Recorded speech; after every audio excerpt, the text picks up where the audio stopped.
Bəbər çiçəyimlə çək. İsmim Hava Parlak. 58 doğumluyum. 56 doğumluyum, 58 yazdım. Annem için bir şiir yazdım. Annemi çok sevirdim. Çok da bizde emeği vardı. Onun için içimden geldiği gibi yazdım. Anneler gününde yayınlanmasını istedim. Sağ olsun İlhami Yıldırım sayesinde inşallah yayınlayacak.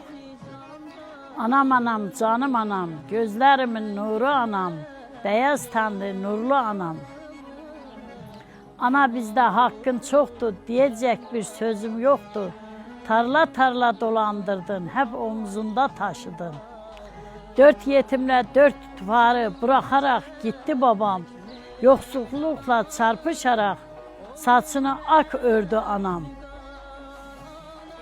Sen kalktın Mevlam yürüttü, yavrularını büyüttü. Hakkın helal eyle anam.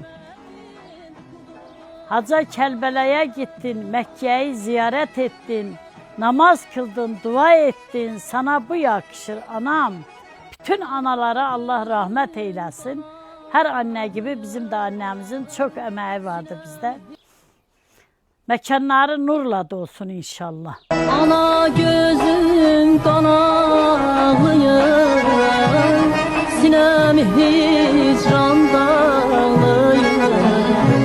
Ben gelirem yollarımı, duman tutup sen bağlıyor.